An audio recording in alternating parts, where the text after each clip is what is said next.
Welcome to The Explainer. Today, we're taking something that usually puts people to sleep, the bank reconciliation statement, and turning it into a full-blown financial investigation. Seriously, we're diving deep into the art of reconciliation.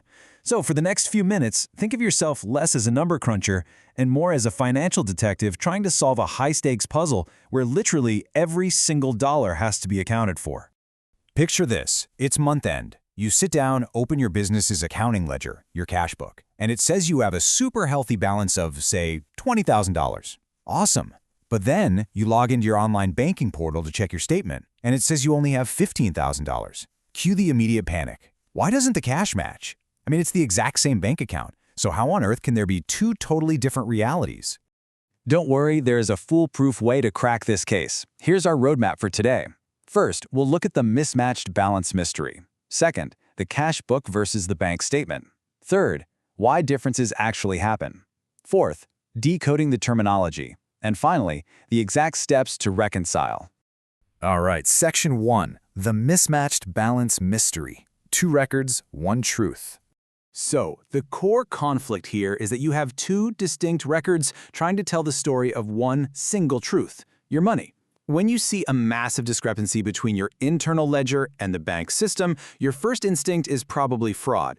But honestly, it's usually remarkably innocent. You just have a transaction being recorded in 2 different places, by 2 different entities, often at slightly different times.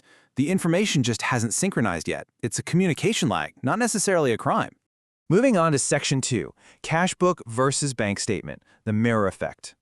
To really grasp these miscommunications, we have to wrap our heads around what is, let's be real, the most confusing part of accounting, the inverted relationship between your records and the bank's. I call this the mirror effect. See, when you deposit money in your cash book, it's a debit, an increase.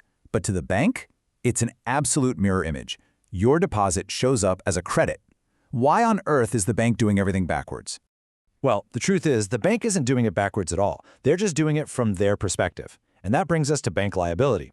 Yes, the money you deposit is an asset to you, but to the bank, it's actually a debt. They're acting as a custodian, so they owe that money back to you whenever you ask for it. So when your balance goes up, their liability to you goes up, which in accounting language is recorded as a credit. Once that clicks, reading a bank statement makes a whole lot more sense. Section 3, why differences actually happen. The 3 culprits behind the chaos. Armed with our knowledge of that mirror effect, let's look at exactly where things go off the rails. These differences pretty much boil down to 3 main culprits. Number 1, time differences, like dropping a check at the bank at 5 p.m. on the last day of the month. Number 2, a lack of information, where one party is totally in the dark. And number 3, wrongly recorded transactions. You know, good old-fashioned human error.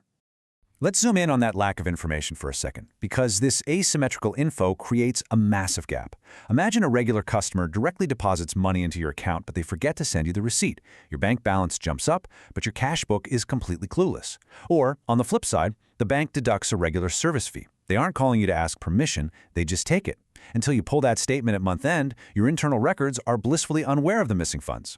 And then, of course, there's human error. Say you write a check to a supplier for $5,000.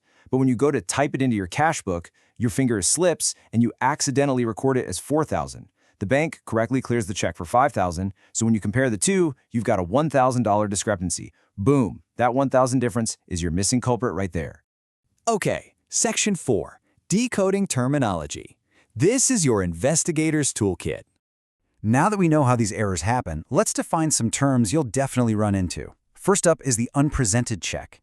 This happens when you write a check to pay a supplier and immediately log it as a deduction in your cash book. But remember, a standard check is typically valid for up to 6 months. If that supplier tosses the check in a drawer and forgets about it, your bank statement obviously won't show that deduction yet. You just have a time lag, creating a really annoying long-term discrepancy. Now contrast that with an uncleared check. This is basically the reverse. This is a check you receive from a customer. You proudly record the deposit in your cash book and hand the physical check to the bank. However, the bank still has to talk to the customer's bank to verify the funds. That clearing process takes time, usually a day or 2. So your cash book thinks the money is already there, but the bank statement is saying, hang on, we're still processing. Then, oh man, there's the dreaded NSF, non-sufficient funds, the absolute embarrassment of a bounced check. You issue a payment, but the bank flat out refuses to honor it. Maybe the balance was too low, maybe the signature didn't match, whatever the reason, they reject it.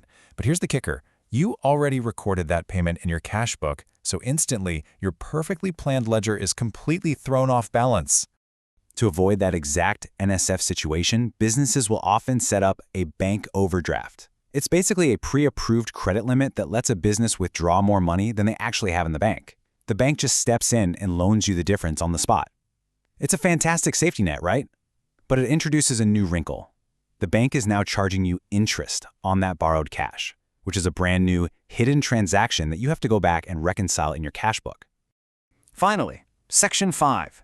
Steps to reconcile. Closing the case. It is time to close the case. Here is the exact framework to solve your own balance mystery, and it's surprisingly methodical. Step 1. Find the ending balances of both your cash book and your bank statement for the exact same date. Step 2. Use your cash book as your absolute standard to cross-check against the bank statement and list out missing items. Step 3. Flip it. Use the bank statement as the standard to find out exactly what your cash book missed. Once you've got your list of missing items, you apply the golden rule of reconciliation. If an unpresented check is missing from the bank statement, the fix is to deduct it from the bank balance. If a hidden fee is missing from your cash book, you deduct it from the cash balance. Basically, wherever the transaction is missing, or wherever the math error actually occurred, that is exactly where you apply the fix. Here's the big takeaway, guys. Reconciliation is absolutely not about arbitrarily altering history just to force two numbers to match. You're an investigator. It's about finding the specific missing pieces of the puzzle, the time lags, the hidden fees, the simple typos, and completing the record where the info is lacking. Once you fix the record exactly where it was missing or incorrect, the two balances are going to automatically and beautifully align. So, you've learned the mirror effect, you've identified the main culprits, mastered the terminology, and now you have the step-by-step framework to crack the case yourself. You never have to be at the mercy of a confusing ledger again. I'll leave you with this final thought. Now that you have the ultimate financial investigator's toolkit, how are you going to solve your next mismatch balance? Thanks for hanging out with us for this explainer, and we will see you next time.